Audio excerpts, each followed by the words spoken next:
Science Uncut, presented by the Volkswagen Foundation. John Darwin, in his famous book After Tamerlane, calls the years roughly between 1916 and the early 1920s the great phase of upheaval. And indeed, if you look at collective action in this year, you find a plethora of strikes, upheavals, food riots, and even sometimes revolutions in Buenos Aires, Chicago, New York, Seattle, Liverpool, Hamburg, and all over the world, so in the Ruhr area. And on the other hand, since 1919, many of these conflicts were shaped by massively violent confrontations. And what I talk to you about today is part of a bigger project that I sometimes call the return of the many-headed Hydra, so a little bit related to Peter Leinbo and Marcus Rediger's book. And I will today discuss three questions. The first is, which influence did the First World War have on these collective actions? First. Then the second is, what made these actions so special, this setting, 1910s, early 1920s, when compared to earlier years? And third, why did violence-dominated practices of order so massively occur in 1919? Yeah, and as I'm from Bielefeld, I think I have to tell you a little bit about methodology, but I make it brief, I promise. So I just say my approach would be inspired by my colleague Angelika Eppler and others, something like a translocally focused global microhistory with a strong urban focus. And the most recent studies on violence, so now I come to another aspect of methodology, have focused and understood violence as a pattern of communication. This understanding helps to integrate violence research into the study of social order. I think this is quite important. First, although Randall Collins has convincingly demonstrated that violence is not easy to employ, we should recall that everybody can act violently at any time. Violence is not mainly employed by nerds, disturbed, or somewhat mentally disabled people. Second, violence should be studied in triadic constellation: victim, perpetrator, and bystanders. So, the next point is, and most important for our context here, that violence is a social practice and is part of the social order. It even can create social order. So these are the preliminaries. Now I come to the special setting, which I'm going to talk to you about a little bit. And so it's about the First World War and the influence. The global collective actions and related fears and threats between roughly 1916 and 23, this is the phase I focus on today, were strongly influenced by the Great War. And I ask myself, so what was it? What was the influence the war had on these actions? So, as during the First War, each country, its media, political and economic elites, international organizations, eagerly watched other countries, an important influence the war had was that through these intensified comparisons, imaginaries of fear and threat spread massively on a global scale. This was true for societies which were mobilized through the war and also in countries which did not participate in the war. And globally, since roughly 1916, the First World War brought about massive changes in the practices and perceptions of state, of government. In Europe and in the US, during the war, state actors became massively involved in regulating the economy, and to different degrees, however, since 1916, the states failed to deliver the goods or social security, better wages, or even quick victory. And since 1917, we heard about this frequently and very often in this conference, the war-induced collective imaginaries of fear were intensified by a massive transnational fear of communism or Bolshevism, revolution, national decline, which globally spread. The fears of revolution were present since the Mexican Revolution, I think must not forget that, and intensified by the Russian revolutions of 1917 and later by the German Revolution. So why were the collective fears and threats of these years so different from its predecessors? And now here I will talk about the cities and urban social movements. I would at first like to draw your attention to the fact that it were cities which were especially affected by the war-induced mobilization processes. This important role of cities was not only rooted in their function as sites of war production and consumption, but also refers to cities as nodes in tight networks of communication. In cities, and this is my next point, locally based urban social movements spread since roughly 1916. These movements were urban social movements as they mainly addressed explicitly urban aspects of the war-induced and state-related problems on the shop floor and in the sphere of consumption. Most research has focused on the shop floor-based actions, but I think it's important to relate consumer protest and the shop floor thing. So as I'm a former labor historian, so I think this is a good idea to start from then. So with this, I would like to draw your attention to the power of the local, as I call it, as it were local urban settings and contexts which people turn to in order to organize their living and survival in times of war. And social movements, I think it's important that in my understanding consist of people whose perceptions and actions are based on an experience of difference from the surrounding society. These social movement actors develop forms of reflexivity and engage in active interpretations of the past, the present, and the future.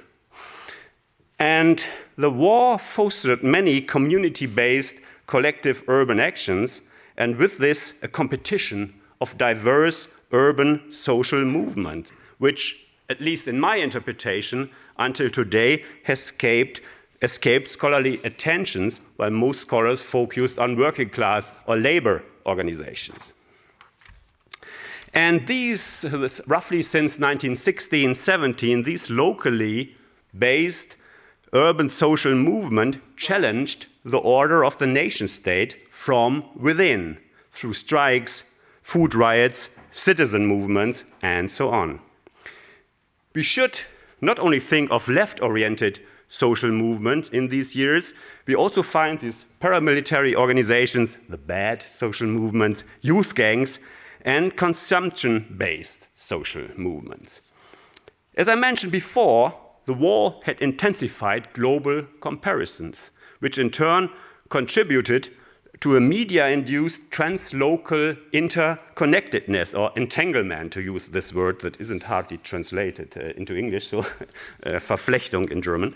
Yeah, so until this point, we have the war influence as a global player, mobilized war societies comparing each other since roughly 1916, changes in practices and perceptions of state and government, and we have the urban character of these collective actions and related fears. On a global level, in these cities, many globally interconnected, locally based urban social movements were challenging the order of the state from within, as I mentioned before. So now comes the question, perhaps already answered. So why was 1919 so violent? This is my third point. So in 1919, after the war was over, time had come to restore domestic peace, and we heard about this already in the morning, and to fight those locally based urban social movement which aimed at contesting the nation-state-based social order. In this year, violence-dominated patterns of social order were employed on a massive scale. In the time phase under consideration here, it was especially when the state monopoly of physical force was contested, if it existed at least, that physical violence became an integral means to communicate the aims of the diverse urban social movement. And here I will discuss the confrontation between state-oriented patterns of centrally organized order on the one hand, with, on the other hand, locally oriented patterns of decentralized order on the other hand. So this confrontation between the nation-state-based order and the locally based order. In Europe, since 1617, under the surface of the social order of the nation-state, there were strong and enduring tensions and conflicts between, on the one hand, as I mentioned, these locally based, decentrally organized patterns of order and related imaginaries, and of the centrally oriented nation-state centers patterns of order. The latter perspective was often employed by the traditional working class organizations and its political leaders. These local versus central tensions about order began to escalate since about 1917 and in 1919 reached a new quality. In Europe and in the US during the war, the growth of the state's responsibilities, I mentioned that earlier, at the same time undermined its legitimacy. And since 1916-17, people who lived in the underclass and working class neighborhoods in cities all over the world did on a much lower level than before expect, if they ever did, that the state will protect them against violence or will be able to deliver the goods. As a consequence, it also means that the Weberian idea of the state as a monopolist of physical force is merely confined to certain time phases, even in Western Europe and in the US. In the widespread struggle for order, violence was also a promising means to create order through eradicating the enemies, or at least insofar as it helped to create imaginaries of order, them versus us. And rumors were very important, a precondition which helped to justify physical violence. So this is the rough summary of that, what I'm aiming at. Now I'm going to present to you 2.5 case studies. And the first, I start with Hamburg. And this hopefully can demonstrate the interaction between locally based urban social movements and their claims for local order on the one hand, and on the other hand of their opponents like state officials, policemen, other government institutions, but also social democrats who mainly favored nation-state-based centralized models of order. And in Germany, just roughly the revolution till late 1918 was relatively peaceful. Since 1919, however, there was a fierce struggle between competing models of order. To begin with, in Germany, until late 1920, there were not less than 5 armed actors, institutions claiming the legitimate monopoly of physical force. The councils, institutions, the Free Corps, the Citizen Guard, security police, and the newly established Schutzpolizei. So there was no monopoly of physical violence seen or accepted. And in Hamburg, since roughly 1916, in the proletarian waterfront districts, this urban social movement took shape. It was only temporarily influenced by the strong social democratic movement of the city. It spread fairly fast into other waterfront neighborhoods, and in these tight communication networks of these city sections, this movement could draw on existing proletarian networks of communication. So I think this doesn't come as a surprise. And I like to characterize this movement by 5 points. So the first, it reclaimed urban spaces for a street democracy, which stood at the organizational heart of this movement. The key features of this street democracy were conventions on public streets and places in close proximity to the waterfront precincts. The male-dominated informal discussion clubs, the Debattierclubs, which took up elements of the food protests of the war years, discussed daily news, food problems, and also political and work-related problems. Second, An important immediate objective of these discussion clubs was to gain and to defend their right to the streets. This means to own a right to an unrestricted and uninhibited mobility on public streets and places, to have a right to discuss in the open all topics of their own choice, and to organize open street protest to these ends. At the center of the aims of this movement stood to secure sufficient food supply and the reduction of unemployment. Through its physical presence on the streets, the movement articulated the rights to organize street conventions and to enjoy an unrestricted mobility as key elements of its struggle for the right to the streets. During the first month of the revolution, this complex social movement did not only self-confidently act in waterfront neighborhoods, but also in adjunct bourgeois quarters. And third, these small group-based street conventional urban social movement in 1920 and 1919 also stretched out well onto the shop floor. I think this is an important connection. So we have consumption-based protest and the shop floor actions. And on the shop floor, the employees acted very self-confidently, driven by feelings of collective and individual strength. The worker formulated and practiced creative ideas for the reorganization of everyday labor processes and of the labor market. Fourth, the movement which evolved in the waterfront neighborhoods in 1918 was not only a social movement, it was a form of a collective self-help. It was an urban social movement.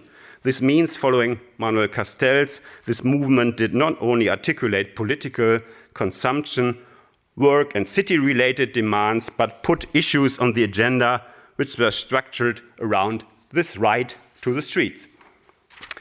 And the street convention-based urban movement shaped collective self-help society of the proletarian waterfront neighborhood until 1920 and then declined. And paramilitary and police organizations communicated with their violent repression of the locally oriented urban social movement. You are outcasts, communist, mob, or anti-social beings.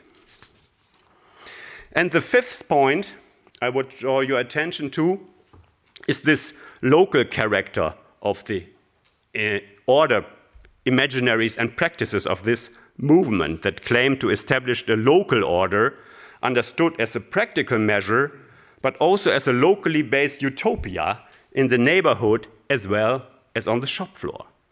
Their locally based order was less about abstract, nationwide, and wide-ranging social transformations, but much more about transforming the micro-context of their everyday surroundings. These locally based utopias, as I think are very important, did not primarily aim at transforming the whole state or the whole society, although these local changes could indirectly also lead to wider social changes. And some transnationally and translocally connected labor activists were able to influence this movement. This was especially true for the efforts to unite the shipyard and dock workers, taking the shop floor as a basic organizing unit for the whole society. When radical left-wing syndicalist organizations developed in Hamburg, the waterfront neighborhoods were the stronghold at that time. But as soon as these intellectuals wanted more, an all-encompassing restructuring of the whole state, or even political revolution, they massively lost their followers. The local order, however, as my next case study will demonstrate, was not a heaven of peace and social harmony. The pitfalls of local order were the anti-Semitic sentiments that were voiced very strongly, that non-local residents became harassed and stigmatized, and women were self-consciously retransferred to their homework. So this was Hamburg, and now I come to my second little briefer case study, Chicago in 1919. In Chicago, from July to August was a severe urban riot with 40, 50 people dead. And the established narrative goes like this. This was a race riot and strikes and were let's say, motivated through the mass migration of Afro-Americans, the heightened self-esteem coupled with the rising expectations, as Jörn Leonhard has formulated this, and the returning war veterans. All this made the whites fear a loss of their established positions on the labor market, on the housing markets, and they also feared the loss of their jobs. The study of violence, and this is my main argument in this case, can bring new insights or new order to these things. And to begin with, this is not a race riot, so affecting the whole city. This is a conflict of blue-collar workers. There were no conflicts of citizens of all classes. Second, these conflicts of the Red Scare saw massive fears of revolution, Bolshevism, and anarchism. In Chicago, leaflets were distributed with quotes of German women complaining about the war brutality of Afro-American and other black soldiers. In my interpretation, these collective actions are spatialized, locally highly sensitive, racialized confrontations between diverse, locally based urban social movements. It were especially thoroughfares and borders between white and Afro-American neighborhoods which were strongly contested. And an important role in these confrontations played gangs and the collective actions of workers who considered themselves as being whites consisted of many urban border conflicts. Each of them expressed their aim to control through violence, to protect white women, and with all of this they aimed at demonstrating their masculinity. And especially rumors about violence were very important before some kind of violent interaction started. The key players in this riot were blue-collar gangs, mainly Irish origin, and I think if one sees these gangs not as gangs, but as urban social movements with declared themselves responsible for many injuries and deaths of Afro-Americans, then you see that in their understanding they protected the city through community-based violence, claimed to protect white women, and also, as I mentioned, put their model of masculinity into practice. The urban social movement, which considered itself as being under attack as Afro-Americans, tried to defend their newly gained presence in the appropriated and imagined, symbolically represented urban neighborhoods, as many Afro-Americans had migrated to Chicago because of the war industries. For them, who mainly were unmarried, these conflicts were less about protecting their families. They were more about being respected as citizens. This is the way things go. And you have similar riots also in British seaports at that time, but there the monopoly of physical violence still is accepted, while in Chicago, especially the Afro-Americans didn't accept the role of the police, and because it was too strongly involved in these interactions on the side of the whites. So, and just very briefly, Buenos Aires, 1919, we already heard about that, and I just started the research on that. And also in Buenos Aires, inhabitants of working class and also inhabitants of middle class neighborhoods started to patrol their precincts in order to protect themselves against intruders, anarchists, or whatsoever their imagination was about. The workers formed new urban social movements, while the middle classes formed civil guards and other paramilitary units. We already heard about that. And the aim, and this is a difference when compared to Chicago, was also to protect the family and related values of domesticity and masculinity. And this escalated in the Semana Trágica in January 1919, when there were many dead, and this was some kind of escalation of the violence. And in Argentina, in Buenos Aires, the state could only be seen as one actor among others. So, and briefly to conclude, what could this tell us about the years following, the years after 1919?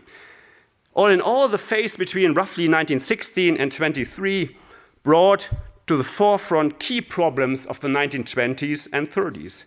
Contests about the extent of the monopoly of physical force, struggles for urban order shaped by often violent competitions between urban social movements, and I think this is very, very important, a globalization of fears of revolution and urban communist upheavals, and nobody knew what a revolution was about or who was a communist, but these fears were present, and that's where it's all about. And now I thank you for your attention.